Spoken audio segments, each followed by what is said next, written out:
Welcome to the Inclusive Growth Show with Toby Milden. Future-proofing your business by creating a diverse workplace.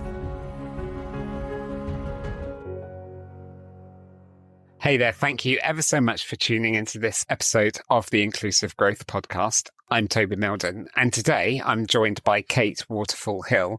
And I am so excited to be sitting down and talking with Kate today because I actually came across Kate on TikTok, and she's got this alter ego called Linda. And Kate is not your usual or not your typical leadership coach. And so through her alter ego, she kind of explains how not to be a good leader, I suppose, or how not to be a good manager. So really looking forward to sitting down with Kate today. And obviously with Kate's expertise around leadership, she's also really interested, or she's done lots of work around equality, diversity and inclusion, which is what we talk about here on this podcast. So it's really good to catch up with her. So Kate, thanks ever so much for joining me today. It's lovely to see you. Great to see you as well. Thanks for having me, Toby. So, Kate, obviously that was just a really high-level intro, but would you mind introducing yourself a bit further and just sharing with us about how you got into your current leadership role that you're doing and your interest in equity, diversity and inclusion? Sure. I got into leadership, like most people, accidentally. There are lots of accidental managers who don't necessarily set out that way. I joined a marketing agency straight from university and within 6 months was made an account manager. So I had an account exec reporting to me. And then very quickly I was on the board. And then by the time I was 29, I was actually the managing director of the agency. And we had some really, big clients. We had Virgin and Vodafone and Eon and Ford and lots of really big brands that you'd know of. And by the time I left, there was about 60 people. And I left in 2007 to set up on my own as a small business management consultant and worked alongside a number of CEO founders who were running small and mid-sized, mostly agencies and consultancies again, and helping them be really good leaders and also have run efficient organizations that were profitable. And that's the long and short of it. They were commercial organizations. So I then decided to pivot to leadership coaching because I was just fascinated in particularly the aspect of nurturing talent and having leaders who could inspire others to elevate their performance, but also leaders who would enjoy being a leader, because sometimes it can feel a bit like a burden. And I think it should actually feel like a privilege and be enjoyable and good fun. And also to inspire others to enjoy their jobs, because we spend so much time at work. And so many people, I've now found out since doing my Linda the Bad Manager character, people write to me all the time saying to me how miserable they are at work because of how they're treated by their manager. So we have a I suppose, a duty of care to our people to help them not feel like they're working in a toxic environment. And so, so to that end, I'm now focusing on leadership coaching, which I absolutely love. I love hearing the stories and the experiences of people in there when they've either started a business or gone up the ranks as a leader. And to me, it's like listening to the best box set you can imagine. And I'm very excited about the journeys that people take and helping them along their way. Brilliant. Thanks, Kate. So, I mentioned at the top of the show that I first came across you through your TikTok videos and Linda, the Bad Manager. So before I go on to my next question, let's just hear what Linda has to say. Hello, I'm delighted to be announcing our new company values today. So I'm just going to run through them and then I'll take some questions from the floor. So the 5 values that we're announcing today are the following: uniqueness, excellence, courage, stewardship, and resourcefulness. I'm sure you'll join me in congratulating the Values Committee team for a really, really great set of values that we will all live and breathe in our everyday lives as we work for this company. Any questions? What do they mean? Yeah, it's a good question. Uniqueness. Well, we're all various different shades of unique, aren't we? Although some are more unique than others, I'd say. Excellence. Not just doing our best, but being the best. Courage to make brave decisions, but not taking too many risks. Don't want to be stupid. And stewardship, yes, supervising how we manage our natural resources. Although we don't have any environmental policy plans to get to net zero or doing anything that vaguely contributes towards sustainability, but it's a good buzzword to have, I think. Yeah. And resourcefulness, because we do hard things, but we don't moan about them, do we, Alice? No. Anyway, let's get on with our working lives and just remember to be unique, excellent, courageous, stewardy, and resourceful. Wonderful. Congratulations once again to the values team. Very good. So, Kate, that was Linda, the bad manager. I love watching her videos every morning when I wake up. My habit is to watch some TikTok videos while I'm having a cup of tea in the morning, and I have a little catch up with Linda. So, with your alter ego, Linda, who we've just heard in your TikTok videos, you've highlighted how leaders don't always walk the talk with their values. So how do you think leaders can go beyond words and truly embody their values? I think it's a tricky one because I think a lot of people don't really know what their values are. And when I'm coaching people, I sometimes ask them, do you have any, core principles, firmly held beliefs, what I'd call values? And they are, oh, yes, I certainly do. And then I say, would you mind sharing them? I mean, don't if you don't feel comfortable to, but I'd love to know what they are. And then they struggle to actually put them into words. So that's I do an exercise about finding your values in my coaching programs. But in terms of values of an organization, I think a lot of organizations have sort of play lip service to this idea of having values or a vision or a mission, and then it's maybe put up as a poster in the staff room or on the intranet or something, and maybe even publicly announced as a part of their marketing. But actually, do they live it? And that's one of the things that I find ironic, really, about values, because they're supposed to not just be what you think you should be doing or what people expect you to do, but actually what you do when nobody's looking. And so there are so many bits of corporate policy, like people's environmental policy, their EDI policy.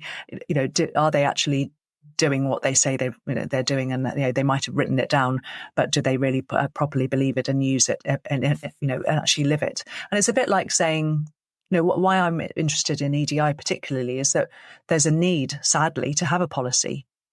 And actually, if it was ingrained in us and just part of our everyday lives, then we wouldn't need one. It's a bit like saying, oh, we've got an honesty policy.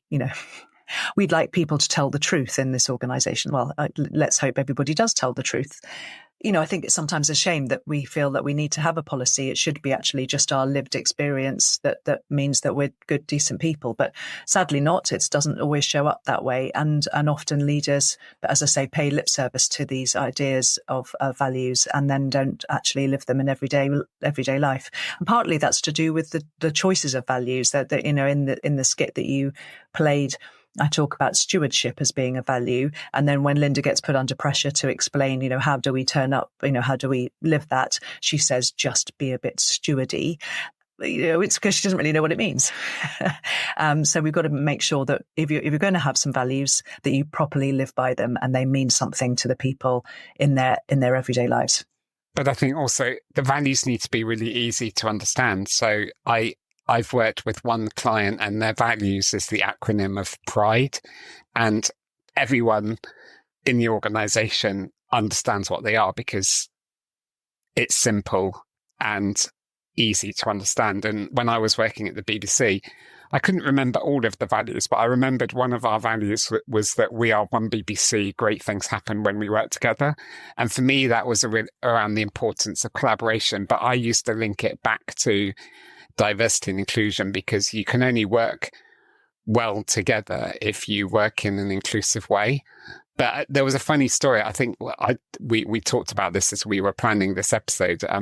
I went to go and do some diversity and inclusion training for a big international company. And as I arrived at their big office, their values were listed behind the reception desk, and diversity and inclusion was listed at the top of their values list. And I thought, oh, this is brilliant. We're off to a great start. I'm clearly going into an organization that values diversity and inclusion, because after all, that was what I was there to talk about. And then as I started the training, all of the attendees were sat there with really closed body language. They were looking down at the floor. They looked miserable. They had their arms closed. Some of them were even just playing around on their laptop or computer.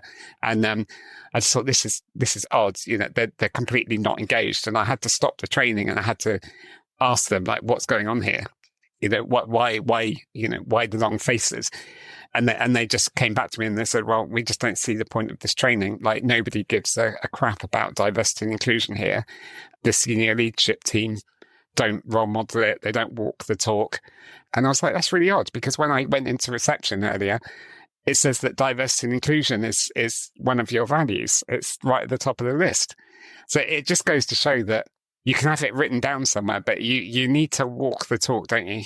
Yeah, definitely. It needs to be root and branch throughout the organisation, but particularly, as you say, modelled by the leaders at the top, and being sort of very intentional about being, inclusive and in everything they do. So whether it's a passing conversation or a formal meeting, leaders need to show that right balance of empathy and authority that the great leaders have, but also this humility to acknowledge that they don't necessarily need to have all the answers, that they can hold space for others and listen actively, and I mean, listening to understand rather than listening to reply, not just coming back with your own anecdote in response to somebody else's, but being really intentional about how you show up and how you give space to absolutely everybody. And as you alluded to earlier, it's, partly to do with my particular passion for coaching and how that enables people once they sort of get the idea of coaching, that they active listening, holding space, asking open questions and being curious can actually lead to a whole raft of benefits, not just DEI actually. Yeah, I really like what you were saying about, as a leader, listening to understand rather than to reply. Because for me, that's around empathy. And we know that empathy is such a crucial inclusive leadership behavior. So we work with the team of occupational psychologists over at Talergy, and they've created a framework of inclusive leadership, so 6 behaviors.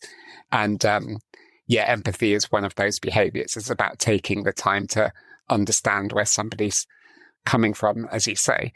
I really like how you mention the importance of leaders acting as leaders, managers, and coaches. I like that distinction between those kind of 3 facets. Could you just unpack this concept for us and share how it applies to leading inclusively? Sure. Yeah. So to my mind, everybody, whether you're called a leader in title or whether you just a sort of person who wants to affect positive change and influence outcomes, which I'm hoping is everybody, whether you're called a leader or not, you have these 3 personas, and they're I would encourage people to use these concurrently. They're not separate ways of working that you do at different occasions, but in one conversation, you might have your leader hat on or your manager hat on or your coach hat on. And what I mean by that is the leader is the person or the part of you that's explaining the vision, the why, the purpose, the common goal, the shared endeavor that you're all in this together and why you're doing this. So when even if it's something as simple as delegating a task to somebody or working in a team to get some work done, hopefully in a collaborative manner, that the leader should be setting out that vision, that why. And then the manager part of you, and as I say, it's the same person, just a nuanced change, is the manager. And the manager is setting out the what. So the details of the deliverables, the expectations, the outcomes, maybe the milestones, and probably things like resources, budgets, timelines, that sort of thing. So the manager's much more about the detail. So the leader with the why, the manager with the what, and then the important bit, the sort of secret sauce, to my mind anyway, is the coach element, where importantly, the manager doesn't set out the exact how you do something, but the coach enables the how. So the coach part of you is saying, having said this is the vision, this is the why, the purpose, having set out the expectations and the deliverables, then the coach part of you says, and how do you think you might do that? What do you think you might do next? What's your first next step? What do you need from me? What resources are you going to require? What strengths are you going to call on? What obstacles can you see? What risks might there be? So these open questions that are the best part of a coaching relationship, where you're holding space for somebody else, helping them explore what the options might be. And by doing that, you're encouraging, you're giving people that ability to feel like they're, or not feel like, but actually have their voices heard. And therefore you're behaving in a much more inclusive way than if you're the sort of person that just says, this is the job, do it this way, do it by then. So it's less about command and control and more about align and enable. And that in its very nature is a really good way of leading, regardless of the team you're working with. But it's particularly good if you're working with people from diverse backgrounds who might process things differently, might have a different way of being attentive to the requests that you're making. You're making really sure that everybody is on the same page because you're holding space and listening. So so that's why, then the what, and then the how of being a great leader. If you're enjoying this episode and looking to boost equity, inclusion and diversity in your organisation, Toby and his team are here to help you. The team specialises in crafting data-driven strategies, developing inclusive leaders, designing fair recruitment processes, and enhancing disability confidence. With a blend of professional expertise and lived experience, we are ready to support you on your journey. Reach out to us through our website at mildon.co.uk. Now, back to the interview with Toby and his guest. I love that. It reminds me of Simon Sinek's Start With Why, which is something that I talk a lot about with my clients, saying, well, I like what Simon says. He says, people don't buy what you do, they buy why you do it. Or I've kind of tweaked it slightly. People don't buy into what you do, they buy into why you do it. And I when I sit down with senior leaders, I get them to think about the why for diversity and inclusion, why we have to go on this journey in the first place. Now, you've just published a book. Could you just let us know about what the book is and give us a brief overview? Sure. So it's called How to Lead, and I wanted it really to be a guidebook, an everyday guidebook for all sorts of leaders and managers, because I felt that sometimes the leadership books that I read that I really love, and I love Simon Sinek, and I've got his books here, I'm looking over to the side, as well as Brené Brown and other great speakers on the subject of leadership. But often their books are quite concept-led. They're quite sort of encouraging us to think of one big concept around leadership. And I wanted my book to be a little bit more of a you're a coach in your pocket, so that you're thinking, oh my goodness, I've got to speak to so-and-so tomorrow about their underperformance, or giving them some feedback that's a little bit tricky, or I want to inspire my team a little bit better. I'll just look in the book and see that chapter. So there's a section on managing others, which is all about things like inspiring, motivating, coaching, delegating, managing underperformance, managing conflict. And then there's the next section, which is all about managing yourself. So being a bit more self-aware, being able to self-regulate, being able to manage your time well, manage meetings well, and that sort of thing. So I'm hoping that it's a live book, that you don't just read it once and you never see it again, but actually you have it sitting on your desk and you refer to it every day. That's the idea. I do like how super practical it is, and like you say, like a handbook that you can dip into and out as and when you need that support. And in your book, you discuss the idea of being an intentional leader. What advice do you have for leaders who want to show up more mindfully, particularly in how they run meetings and engage with their team members? I think so much of leadership is embroiled with being busy. People have this sort of badge of honor that they're frantic all the time, that they have, I've got 5,000 emails in my inbox and I've got meetings back to back. And it's almost an idea of how successful you are is how busy you are. And I'd sort of want to try and encourage people to rewrite that and say, who decided on that rule book that being a high achiever means you have to kiss your life goodbye? Actually, being a high achiever, could be actually being successful about managing your work-life balance well and having a life and enjoying it. So the way to do that is to be intentional about it. If you just scoot through life, screeching into your working day, and then getting to the end of it and thinking, oh, thank goodness for that, actually you're never going to make any difference. So actually being intentional is about thinking, what do I want? How do I want to show up? How do I want to engage with other people? How do I want to influence positive change? And knowing that and being aware of that takes some time. So even if it's just 10 minutes at the beginning of every day, to sit down and say, what do I want to get out of today? What are the big 3 things that I need to get done? And everything else is just, extra, and that's super. But try to focus on the three things that are important, not necessarily the three things that are urgent. I'm sure you know the Eisenhower matrix of deciding what's worth doing. Is it urgent and important? So many people concentrate on the urgent, and it's not necessarily important. So either delegate that or defer it, and look at what's really, really important. And the way to do that is by being intentional. And being intentional also means that you think about, okay, I've got a meeting coming up. What are the three things that I need to get out of that? What are the end result? What do the people in the meeting know already? What do I want them to know? What do I want them to think, feel, say, and do by the end of the meeting? What are the actions that need to come out of it? And having that intentionality only takes a couple of minutes, but so often we just, as I say, screech into a meeting and go, right, okay, yeah, what are we here for? haven't read the pack before the meeting, don't have an agenda, don't know why we're there. So why did we say yes to the meeting in the first place? Yeah, I agree. I really like it because I mentioned Tanergy and their inclusive leadership framework that I work with. And one thing that they talk about is they kind of draw the distinction between mindful and survival leadership. And so when you're in mindful mode, I mean, you're just a much better leader to work with, because when you're in survival mode, that's when your emotions are all over the place. You become really reactive. There's a lot of fear or anger. When I work with senior leaders, I like to talk to them about the drama triangle. And so if you're in that kind of fight or flight or survival mode, then you're operating out of the drama triangle, where you basically play the role of a hero, a villain, or a victim. So you feel like you have to rush to people's rescue or everyone's out to get you, and that's just not a great place to be with. But the flip side to the drama triangle is the empowerment triangle, and that's where you're more of a coach, a creator, or a challenger.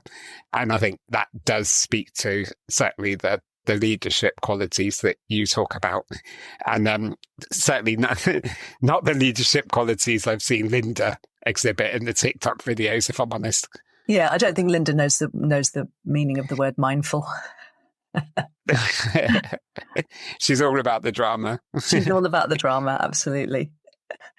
So what does inclusive growth mean for you? And how do you think this connects to the work that you do around leadership? Well, as I touched on before, it sort of almost makes me upset to think that we have to talk about this. That it should be automatic, that we shouldn't, why would anybody be excluded for any reason? And actually, the best leaders, as I said earlier, have that balance of empathy and authority. They know what they're trying to achieve, and they give you the idea of the vision, but then they spend time listening and being intentional and being curious. And this is actually a much more sustainable way of being for a leader than trying to be the person that has all the answers.